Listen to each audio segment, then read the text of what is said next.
Hey Lighthouse, hope you guys are doing well today. Pastor Matt here coming at you with another Sunday Devo.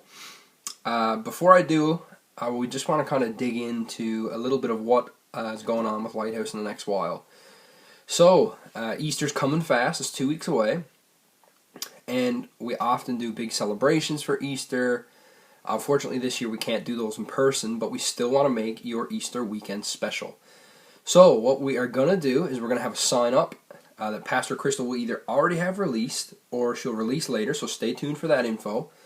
And what that sign up will give to you is a box. We're going to prepare boxes with treats and a devotional and some activities and things like that for you to follow along on Easter weekend, so you can still celebrate with your Lighthouse family even though we're from a distance right now. So stay tuned for that. So yeah, let's get into the devotional today. So this is a tough topic, and I feel like all of these, when we kind of dig into them and reflect, the fruits of the Spirit, right? They can be hard to work through. So today I'm talking about patience, and this is probably the one I wanted to do the least, but also the one that I was like, you know what? Right now, I think it's pretty fitting, and it's a good challenge. So I like to think I have good patience, but let's be honest, like, I really probably don't have the best patience. For example, I have allergy medication, but I find that doesn't work fast enough, so I resort to this stuff to give me relief from my allergies. Very impatient with that kind of stuff. I went to Walmart yesterday, and I wanted to make cookies. So, this is a ball of cookie dough from an eat or bake pack. Typically, I'll put half a pack in the oven, and while that pack is cooking, I will eat the raw cookie dough. Talk about being impatient. Whether it comes to, music gear or, something that I see that I want for myself, I'm usually fairly impatient. There's no such thing as, maybe I'll just wait for, like, the right sale to come up. Usually if I see something, I jump at it. It's a little bit of, like, this impulsive nature. And patience is something I'm learning to practice more, especially in my faith, because it's super important there. When we're faced with situations in life, often we don't have patience, but we need patience because it would make us deal with our situation a lot better. And what I mean by that is when we are faced with a mountain or a battle we're trying to climb, we want to see this full roadmap so we can weasel our way through as quick as possible. But that's not always the case. Jesus still desires to teach us things through our situation, and for that we need to be patient. So if I can just read a passage for you from Romans 12. We'll read 11 and 12 today. Never be lazy, but work hard and serve the Lord enthusiastically. That's a nice word. Rejoice in our confident hope, which is Jesus. And be patient in trouble, and keep on praying.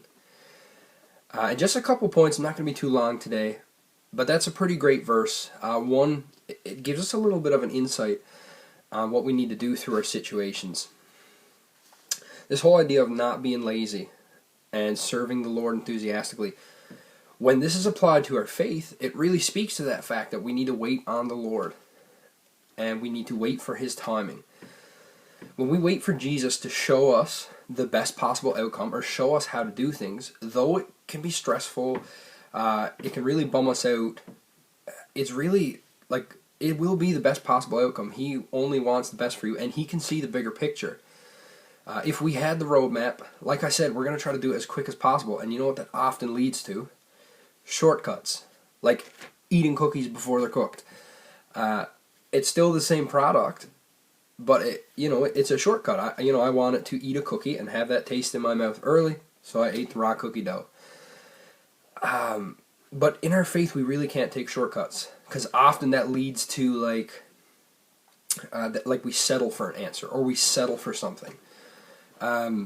Like if I go to the store and I see this big product and I'm saying, like, you know what, I really want that, but I don't want to wait that long and I don't want to spend that kind of money, so then, like, I'll settle for the step down, or I'll settle for like a knockoff item.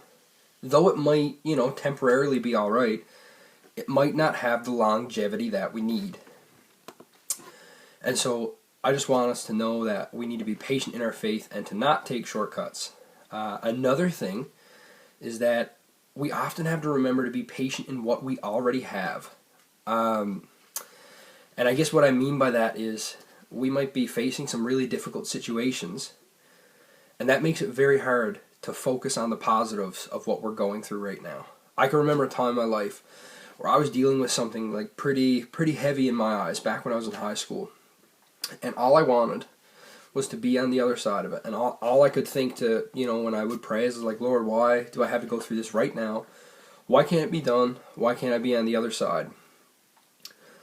But I really began to focus on what God has given me in that moment and what I already had. Maybe I didn't have the outcome or the solution I wanted, but Jesus was teaching me to be thankful for what I had. I had a great group of friends, a great group of family who were coming by my side. I had some awesome buddies from high school. Though they might not have understood from a spiritual aspect where I was coming from, they were always there to help and be supportive of me. And I was very thankful for what I had, and that was enough for me to ground myself and endure what I was going through. I was able to cling to that and be patient with what I had, rather than, want this situation to be over really quick. And that's a hard thing to grip, and that's a hard thing to battle with.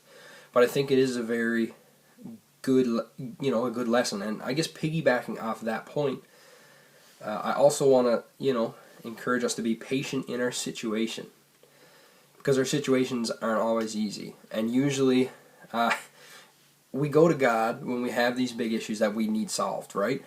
Because, if it's like a mundane or a normal thing, usually we think, I could take care of that myself, not a worry.